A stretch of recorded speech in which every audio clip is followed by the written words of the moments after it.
哦，这妈妈这都这个没洗吧？说是耶，哼哼，这样这阿表出来都呗。ဒါဆိုရင်ကိုနဲ့ချစ်သူဖြစ်ခွင့်ပေးနိုင်မလားမင်းကိုစမြင်ကြတဲ့ကိုမင်းကိုနှလုံးသားတစ်ခုလုံးနဲ့ချစ်မိသွားတာ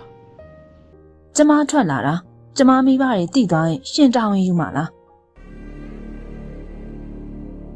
ရှင်တက်ရက်ဆက်တာပဲ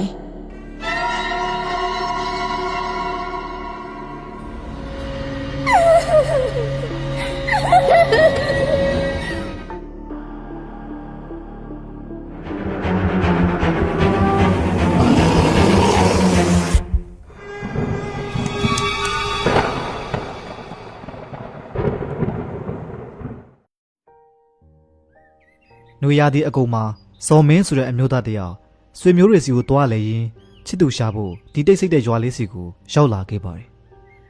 အတော်ဖြစ်သူရဲ့အိမ်ဝင်ရောက်တဲ့အခါဇော်မင်းအဲ့ဒီမှာတဲခိုနေထိုင်ခဲ့တယ်ဗျ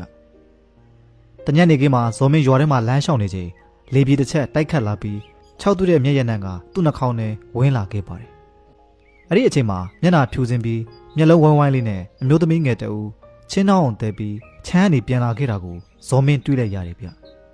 ပင်မနွမ်းနယ်နေတဲ့သူမထူးဆန်းစွာနဲ့ဆွဲဆောင်မှုရှိနေခဲ့ပါတယ်ဇော်မင်းအဲ့ဒီမှာရက်တန်သွားပြီးရင်တွေတထိတ်ထိတ်ခုန်လာခဲ့တယ်ဗျ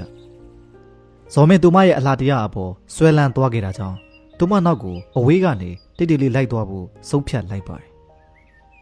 သူမအိမ်ထဲဝင်သွားတာကိုသူမြင်တော့အဲ့ဒီနားမှာအတော်ကြာရက်ကြည့်နေခဲ့တယ်ဗျအဲ့ဒီနောက်သူမပြန်ထွက်လာတာကိုသူမမြင်တော့တာကြောင့်သူမအဲ့ဒီအိမ်မှာနေမယ်လို့ယုံကြည်သွားခဲ့ပါတယ်အဲ့နောက်မှာဇော်မင်းသူ့အတော်အိမ်ကိုပြန်သွားခဲ့တယ်ဗျဒါပေမဲ့ဇော်မင်းထွက်သွားပြီးတဲ့နောက်မှာဝင်သွားတဲ့အမျိုးသမီးကအဲ့ဒီအိမ်ကနေပြန်ထွက်လာပြီးနောက်အိမ်တဲ့အိမ်ထဲကိုရှောက်ဝင်သွားခဲ့ပါတယ်အဲ့ဒီညမှာအေးမြတဲ့လေပြေတိုက်ခတ်နေပြီးဇော်မင်းအဲ့ဒီအိမ်ဘက်ကိုဦးတည်လာခဲ့တယ်ဗျဇော်မင်းအိမ်နေရန်ဘေးမှာတိတ်တိတ်လေးရပ်နေပြီးအမျိုးသမီးကိုတိုးတိုးလေးခေါ်လိုက်ပါတယ်မင်းမလားလေးအိတ်နေပြီလားအိမ်မပြောသေးဘူးရှင်ကဘာတူလဲဒီချိန်ဘာလို့ကျမကိုလာခေါ်နေရလဲကိုနာမည်ဇော်မင်းပါညနေတော့ချမ်းကနေပြန်လာတာကိုတွေ့လိုက်လို့မင်းကအရန်ချစ်စရာကောင်းလို့ကိုမနေနိုင်တော့ဘူးလေအဲ့ဒါမင်းနဲ့စကားပြောချင်လို့မင်းမချစ်သူရှိပြီလားတကယ်လားကျမမှချစ်သူမရှိသေးပါဘူးကိုမနောက်ပါနဲ့မင်းလိုချောမောလှပတဲ့မင်းကလေးကိုလိုချင်တဲ့သူတွေအများကြီးရှိမှာပေါ့မင်းမချစ်သူရှိနေလောက်ပြီထင်တာပဲဟိုကျမမှချစ်သူတကယ်မရှိပါဘူးဆိုရှင်ရဲ့ရှင်ကတော်တော်အပြောချိုတဲ့သူပဲဒါဆိုရင်ကိုနဲ့ချစ်သူဖြစ်ခွင့်ပေးနိုင်မလားကိုမင်းကိုစတွေ့ကြတဲ့နှလုံးသားတစ်ခုလုံးနဲ့ချစ်မိသွားတာကျမကိုတကယ်သဘောကျတာသိကြရဲဆိုရင်ကျမလက်ခံပါတယ်သူတို့နှစ်ယောက်အိမ်နရံကတဆင့်စကားပြောနေခဲ့ကြပါတယ်ဇော်မင်းဟာအခုသူစကားပြောနေတဲ့မိန်းကလေးကညနေမှာသူတွေ့ခဲ့တဲ့မိန်းကလေးမဟုတ်ဘူးဆိုတာမသိခဲ့ပါဘူးမိန်းကလေးမင်းရဲ့ခံစားချက်အစစ်အမှန်သားဆိုရင်ကို့တခါတော့လာတွေ့ပြနိုင်မလားမင်းဘေးမှာနေပြီးတော့စကားပြောချင်လို့မရပါဘူးကျမမိဘတွေတည်သွားရင်ကျမအဆူခံရလိုက်မယ်မင်းမိဘတွေမသိတော့ပါဘူးမင်းမျက်နှာလေးကိုမြင်ခွင့်ပေးပါနော်ဒါမှကိုအိမ်ပြန်ဖို့အားရှိမှာကျမထွက်လာတာကျမမိဘတွေတည်သွားရင်ရှင်တာဝန်ယူမှာလားအဲ့လိုဖြစ်လိုက်ကိုမင်းကိုဇနီးအဖြစ်ယူလိုက်မယ်ဒါကိုကြားတော့သူမရှက်ရွံ့စွာနဲ့အိမ်တကားကိုဖြည်းဖြည်းချင်းထဖွင့်လိုက်ပြီးထွက်လာခဲ့ပါတယ်အဲ့ဒီညမှာလာကြောင်ကမှိန်ပြပြဖြစ်နေလို့သူမရဲ့မျက်နှာကိုမုံဝဝပဲမြင်ရပေမဲ့ဇော်မင်းကဘာမှမစင်စားခဲ့မိပါဘူးညနေတော့သူကြိတ်သဘောကျခဲ့တဲ့ကောင်မလေးနဲ့တယောက်တည်းလိုပဲသူထင်းနေခဲ့ပါတယ်ဒီနေ့ကအိမ်နဲ့အရန်နေတယ်မင်းမိဘတွေကြားသွားလိမ့်မယ်ဟိုဘက်မှာသွားပြောကြရအောင်မိုးဝတန်ဟာသူ့နောက်ကိုလူသူကင်းမဲ့တဲ့နေရာစီလိုက်သွားဖို့သဘောတူလိုက်ပါတယ်သူတို့နှစ်ယောက်စကားထိုင်ပြောနေကြတဲ့အချိန်မှာဇော်မင်းရဲ့လက်ကတဖြည်းဖြည်းနဲ့မိုးဝတန်ရဲ့ခန္ဓာကိုယ်ကိုထိကင်လိုက်တယ်ဗျဒီလိုမလုပ်နဲ့ကျမကိုဝင်ရသွားရင်ကျမမိဘတွေစူလိုက်မယ်ကိုမင်းကိုချစ်တယ်မင်းကိုဝင်သာရသွားရင်ကိုမင်းကိုတာဝန်ယူပါမယ်ကျမကိုမလဲရအောင်နော်ကိုကလိန်ညာတတ်တဲ့သူမဟုတ်ပါဘူးကိုမင်းကိုတကယ်ချစ်တယ်နောက်ဆုံးတော့မိုးဝတန်ဟာဇော်မင်းရဲ့ဆန္ဒအတိုင်းလိုက်ရောပြီးခဲ့လိုက်ပါတယ်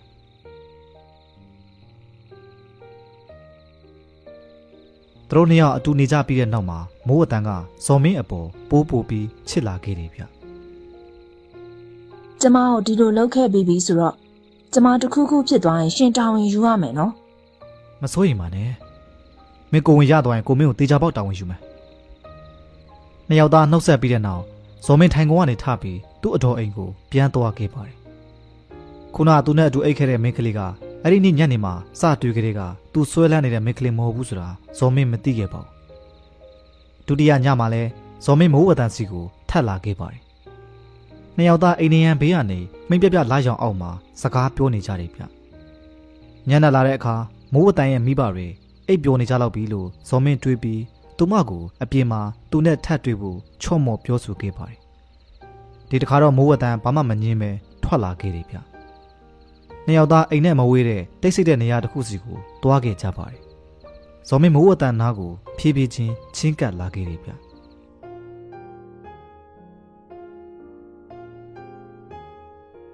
ထွက်ပြေးဖို့မစင်စားနဲ့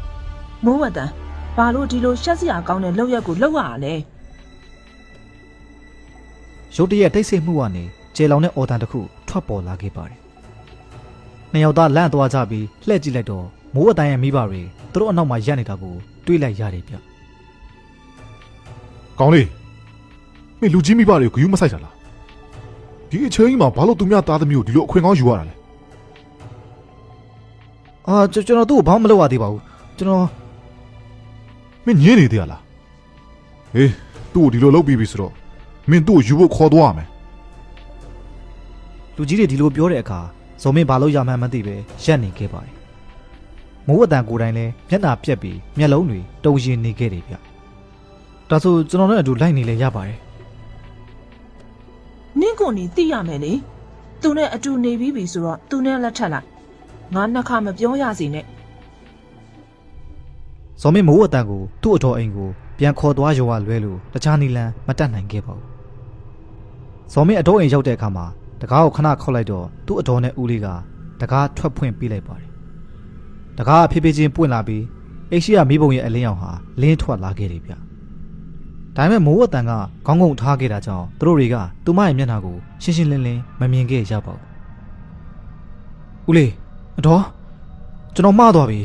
ကျွန်တော်သူများသားသမီးအပေါ်ကျူးလွန်ခဲ့ပြီလို့သူ့မိဘတွေသိသွားတော့သူနဲ့လက်ထပ်ခိုင်းတာဒါကြောင့်ကျွန်တော်သူ့ကိုဒီကိုခေါ်လာရတယ်နင်ဘသူ့ကိုခေါ်လာလဲသူ့နာမည်ဘယ်လိုခေါ်လဲသူ့နာမည်ကမိုးဝတန်နဲ့ဒီရွာရဲ့အဆုံးမှာနေပါတယ်သူမနာမည်ကိုကြားလိုက်ရပြီးတဲ့နောက်အတော်နဲ့ဦးလေးဖြစ်သူရဲ့မျက်လုံးတွေပြူးကျဲသွားပြီးမျက်နှာအမူအရာကချက်ချင်းပြောင်းလဲသွားပါတယ်နင်ကအယူပဲမိုးဝတန်ကိုခေါ်လာတာလားနင်ဘာမှမသိဘူးလားဟမ်အတော်ဘာသိထားလို့လဲအဲ့ဒီမိသားစုမှာဘာလို့လဲတော့မသိဘူးဒါပေမဲ့မွေးလာတဲ့သမီးမိန်းကလေးတိုင်းမှာသွားတစ်ချောင်းမှမရှိကြဘူးဇော်မင်းမျက်နှာပြတ်သွားပြီးသူ့ဘေးနားကမိန်းကလေးဘက်ကိုလှည့်ကြည့်လိုက်ပါတယ်သူမကခေါင်းငုံထားပြီးတော့သူ့အကြည့်ကိုရှောင်နေခဲ့တယ်ဗျသူမမျက်နှာကိုကြည့်ဖို့ဖြည်းဖြည်းချင်းခေါင်းငုံလိုက်တော့သူမကပြုံးပြခဲ့ပါအဲ့ဒါကြောင့်မိုးဝတန်မှာသွားတစ်ချောင်းမှမရှိဘူးဆိုတာကိုရှင်းရှင်းလင်းလင်းသူမြင်လိုက်ရတယ်ဗျသူအံ့ဩစွာနောက်ဆုတ်သွားပြီးရင်တွေတုံးလာခဲ့ကသူ့အုံနောက်လည်းရှုပ်ထွေးလာခဲ့ပါတယ်အဲ့ဒီအချိန်မှာဒီအမျိုးသမီးကအဲ့ဒီညနေမှာသူမြင်တွေ့ခဲ့ရတဲ့အမျိုးသမီးလုံးဝမဟုတ်ဘူးဆိုတာသူသိလိုက်ရပါတော့တယ်အတော်ဒီလိုဆိုရင်ကျွန်တော်ဘာလုပ်ရမှာလဲသူ့ကိုအိမ်ရင်ပြန်ခိုင်းလိုက်မနေ့ပြန်မှသူ့မိဘတွေနဲ့တွားပြောကြည့်မယ်အဲ့ဒီလိုဖြစ်တာကြောင့်အတော်နဲ့ဦးလေးကသူမကိုအိမ်ပြန်မှုပြောလိုက်ပါတယ်သူမလည်းရှက်လွန်းလို့ဘာမှမပြောနိုင်ခဲ့ပါဘူးတိတ်ဆိတ်နေတဲ့ညမှာမိုးအတန်စိတ်မကောင်းစွာနဲ့ခေါင်းငုံပြီးတိတ်တိတ်ဆိတ်ဆိတ်ထွက်သွားခဲ့ရပါတယ်နောက်နေ့မနက်မှာဇော်မင်းအတော်နဲ့ဦးလေးကဇော်မင်းရဲ့မိဘတွေစီတရင်ပို့ဖို့လူတယောက်ကိုအမြန်လှုပ်ခဲ့လိုက်ပါတယ်တိတ်မကြခင်မှာမိသားစုနှစ်ဖက်စလုံးတွေ့ကြပြီးဒီကိစ္စကိုဖြေရှင်းဖို့ဆွေးနွေးခဲ့ကြတယ်ဗျမိုးအတန်ရဲ့မိသားစုဘက်ကညဘက်အချိန်မှာဇော်မင်းကသူတို့ရဲ့သမီးကိုကျူးလွန်ခဲ့လို့ဒေါသထွက်နေကြပါတယ်မိုးအတန်ရဲ့မိဘတွေကမိုးအတန်ကိုဇော်မင်းရဲ့ဇနီးအဖြစ်လက်ထပ်ဖို့တာဝန်ယူခိုင်းခဲ့တယ်ပေါ့ဗျာမနက်မှာမိုးအတန်ရဲ့ရုပ်ရည်ကိုရှင်းရှင်းလင်းလင်းမြင်လိုက်ရတဲ့အခါမှာတော့ဇော်မင်းလက်မခံနိုင်တော့ပါဘူးသူမကကြက်သိပ်မပြည့်ပုံပေါက်နေပြီးစကားပြောပုံကမပြည့်ပြင်းနဲ့ အဲ့ဒီညနေကသူတွေ့ခဲ့တဲ့မိမချောလေးနဲ့မတူပဲပါဇက်ထဲမှာလည်းတွားတစ်ချောင်းမှမရှိနေခဲ့ပါဘူးသူမဒီလိုမျိုးဖြစ်မှန်းမသိခဲ့ဘူးတာကြောင့်ဇော်မင်းကိုအံ့ဩစေခဲ့ပါတယ်အဲ့ဒါကြောင့်ဇော်မင်းရဲ့မိသားစုဘက်ကညှိနှိုင်းမှုတောင်းဆိုခဲ့ပြီးတင့်လျော်တဲ့ရော်ကြီးပေးမယ်လို့ပြောခဲ့လိုက်တယ်ဗျငါသူ့အဖေမင်းကငါသမီးကိုပျက်စီးအောင်လုပ်ပြီးတော့အခုတောင်းဝင်မြူပဲနဲ့ထွက်ပြေးခြင်းနေရလားမင်းယောက်ျားမလားမင်းလောက်ချက်တွေနဲ့ကိုက်နေအောင်မင်းသူ့ကိုမိန်းမအဖြစ်ခေါ်သွားရမယ်လေမိုးဝတိုင်ရဲ့မိသားစုဟာတင်းကျပ်ခိုင်မာစွာပြောဆိုနေခဲ့ပါတယ်ဒေါသကြောင့်သာမကမိုးဝတန်ကသူမနဲ့အတူဖြတ်တန်းဖို့တစုံတစ်ယောက်ကိုရှာဖို့မလွယ်တဲ့မိန်းကလေးတစ်ယောက်ဖြစ်တာကြောင့်လည်းပါပါတယ်သူမကတိတ်ကြက်မပြေပြီးပါဇက်ထဲမှာလည်းတွားတွေမရှိတာကြောင့်သူ့ရဲ့ကံကြမ္မာကအမှန်တကယ်ပင်တနာစရာကောင်းလာတယ်ဗျအဲဒါကြောင့်သူမမိသားစုကသူတို့ရဲ့သမီးမိခိုးစရာရှိစေဖို့သူမကိုဇော်မင်းနဲ့ပို့ပြီးတော့လက်ထပ်စေခြင်းနေခဲ့တာပါနှစ်ဖက်စလုံးအချိန်အတော်ကြာငင်းခုန်ခဲ့ကြပြီးနောက်ဆုံးမှာတော့သဘောတူညီမှုရရှိခဲ့ကြပါတယ်ဇော်မင်းတို့ကအမျိုးသမီးဘက်ကိုရော်ကြီးအဖြစ်ရွှေ20သားရော်ကြီးပေးရမှာပါကိစ္စပြီးသွားတဲ့အခါမိုးဝတန်ကတိတ်ဆိတ်စွာထိုင်းနေပြီးရှက်ရွံ့မှုနဲ့နာကျင်မှုတွေကြောင့်မျက်ရည်တွေဝဲလာခဲ့ပါတယ်သူမဟာသွားမရှိရုပ်ရည်လည်းမလှညံရည်လည်းမမိပေမဲ့သူမရဲ့နှလုံးသားကတော့ကဘာပေါ်မှာရှိတဲ့အမျိုးသမီးတွေရဲ့နှလုံးသားနဲ့မကွာခြားပါဘူးသူမလည်းတခြားသူတွေလိုလူသားတစ်ယောက်ပါပဲရော်ကြီးတွေပေးပြီးသွားတဲ့အခါမှာဇော်မင်းနှုတ်ဆက်ပြီးဘာမှပြောပဲရွာကိုပြန်သွားခဲ့ပါတယ်ရဲအနေငယ်ကြားပြီးတဲ့နောက်တညမှာဇော်မင်းရာသီအလိုက်အလုတ်ကိုအမြန်ပြီးမြောက်အောင်ခြံမအိပ်ဖို့ထွက်သွားခဲ့တယ်ဗျသူအေးမြတဲ့လေကြားကဝါကွက်ပစ်ပေါ်မှာလှဲအိတ်နေပြီးသူ့မျက်လုံးတွေကအမိုးပေါ်ကိုစိုက်ကြည့်ကအဖြစ်အပျက်တွေအားလုံးကိုစဉ်းစားနေမိပါတယ်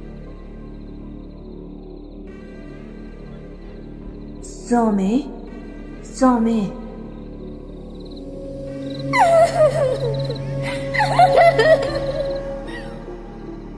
ရှင်တကယ်ရက်ဆက်တာပဲဇော်မင်းသူအတန်ရှိရပဲလှည့်ကြည့်လိုက်တဲ့အချိန်မှာသူ့ရှေ့မှာမိုးအတန်ရဲ့မျက်နှာဖြစ်နေပေမဲ့သူသိတဲ့မိုးအတန်ရဲ့မျက်နှာနဲ့မတူနေခဲ့ပါဘူးသူမရဲ့မျက်နှာကဖြူဖြော့ပုတ်တိုးနေပြီးမျက်လုံးကလည်းမှိုင်းညို့နေခဲ့ပါတယ်နောက်ပြီးသွားတစ်ချောင်းမှမရှိပဲမဲညင်နေတဲ့တပ်ဖုံးကိုမြင်ရလောက်အောင်ပြုံးပြနေခဲ့တယ်ဗျသူမရဲ့မျက်နှာကဇော်မင်းစီကိုပိုးနီးအောင်အရှိတိုးလာခဲ့ပါတယ်ဇော်မင်းအရန်လန့်သွားပြီးကြောမှာဆူရွှဲနေတဲ့ချွေးတွေနဲ့နိုးလာခဲ့တယ်ဗျ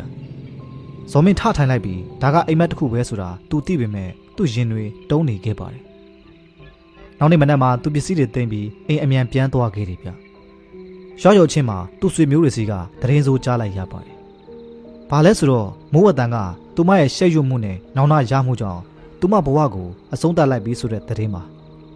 အဲအချိန်မှာဇော်မင်းတိတ်ဆိတ်နေပြီးရင်တုန်လာခဲ့ပါတယ်သူ့ရင်ဘတ်အပေါ်ကိုကြောတုံးကြီးတထုံးဖိထားတယ်လို့ခံစားနေခဲ့ရတယ်ဗျ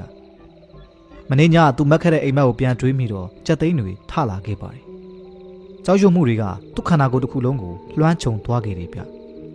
အဲ့ကလေးကစပြီးဇော်မင်းနေရောညပါစိုးရင်ပူပန်စိတ်နဲ့နေထိုင်ခဲ့ရပါတယ်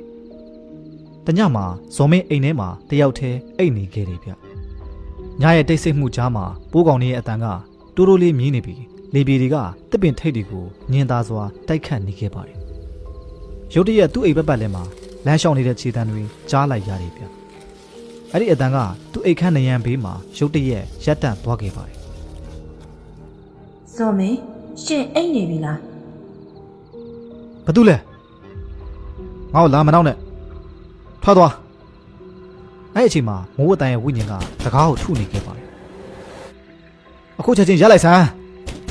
မရဘူးဆိုရင်ငါအစိုးမစိုးနဲ့နော်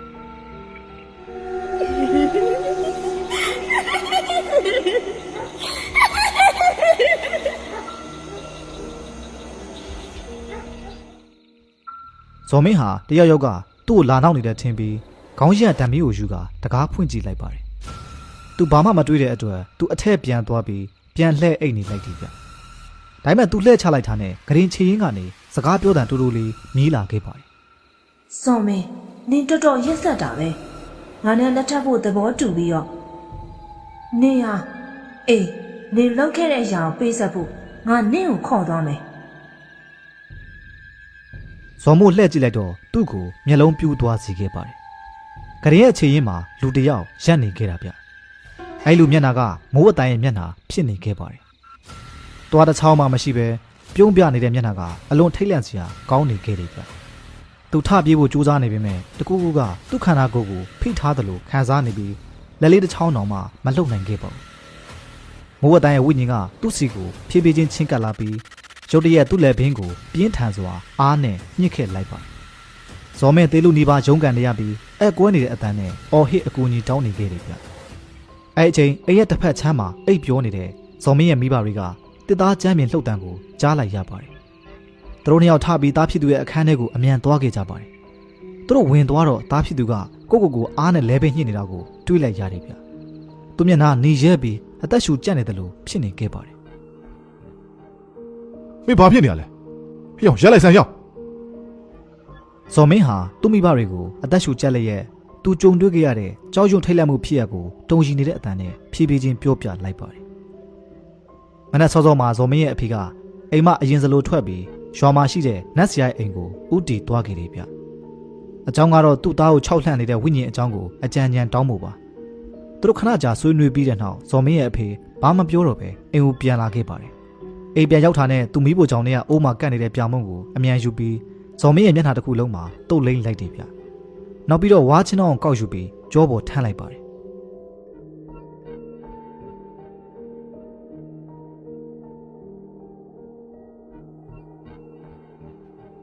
မင်းတို့ကောင်းကောင်းမွန်မွန်နေကြငါဟင်းဒီဟင်းရွက်တွေတွားခုပြီးတော့ပြန်လာခဲ့မယ် အဲ့နောက်မှာဖခင်ဖြစ်သူကသူ့သားကိုအိမ်အပြင်ခေါ်သွားပြီးရွာအနောက်ဘက်စီထွက်သွားခဲ့ကြပါတယ်အနီးနားမှာရှိတဲ့ရွာစီကိုသွားပြီးဇော်မင်းကိုအဲ့ဒီမှာရှိတဲ့ဆွေမျိုးတယောက်စီမှာအပ်ထားခဲ့တယ်ဗျရွာသားတွေရဲ့ယုံကြည်ချက်အရဟင်းဒီဟင်းရွက်တွေခုမယ်လို့ပြောရင်တရဲတွေဟာအဲ့ဒီလူကပြောင်းရွှေ့သွားတာမဟုတ်ပဲယာယီထွက်သွားတာလို့ယူဆပါလိမ့်မယ်အဲ့ဒါကြောင့်တရဲတွေကလည်းလိုက်လာမှာမဟုတ်ဘူးမျက်နှာပေါ်မှာပြလိမ့်ထားတဲ့အကြောင်းအရင်းကလည်းတရဲတွေအဲ့ဒီလူကိုမမှတ်မိအောင်ရုပ်ဖြတ်ထားကြတာပါရဲ့အနေငယ်ကြာပြီးတဲ့နောက်ဝိညာဉ်အတွင်းနဲ့မိုးဝတ်တန်ဟာဇော်မင်းတို့ရွာစီတဖန်ပြန်ထွက်လာခဲ့ပါတယ်မိုးဝတ်တန်ကဇော်မင်းကိုလမ်းကြားတွေမှာတောအုပ်တွေထဲမှာလှည့်လည်သွားလာရှာဖွေခဲ့ပေမဲ့သူ့ကိုလုံးဝရှာမတွေ့ခဲ့ပါဘူးတညမှာတော့မိုးဝတ်တန်ရဲ့မိဘတွေအိပ်ပျော်နေတော့မှငိုတန်တွေတီးတိုးပြောဆိုတန်တွေကိုကြားနေရပါတယ်ဇော်မင်းနေဘယ်ရောက်နေရလဲအဲ့ဒီအချိန်မှာမိုးဝတ်တန်ရဲ့အဖေလန့်နိုးလာပြီးဒေါသတကြီးနဲ့အမောင်တွေကိုអော်လိုက်ပါတယ်မိုးအတန်မင်းသေးသွားပြီဒီကနေထွက်သွားနောက်ထပ်ပြဿနာလားမရှာနဲ့ဘသူကမင်းကိုတေခိုင်းလို့လဲမင်းသေးပြီးသွားပြီတော့အခုငါတို့လာချောက်လန့်နေသေးရလားမိုးဝတ်တန်ရဲ့ဝိညာဉ်ငိုယိုနေခဲ့ပါတယ်တစ်ဖက်မှာငိုတန်ကိုကြားတော့ပူဒေါသထွက်လာခဲ့တယ်ဗျအဲ့တော့နေရန်မှာချိတ်ထားတဲ့တနတ်ရှည်ဟောင်းကိုဆွဲယူလိုက်ပါတယ်အေးရဲ့ဝါနေရန်ကြားကနေတနတ်ချိန်ပြီးအပြင်ဘက်ကိုပြစ်ထက်လိုက်တယ်ဗျညတကောင်ရက်မှာတနတ်တန်ဟာကျဲလောင်စွာမိဟိန်သွားခဲ့ပါတယ်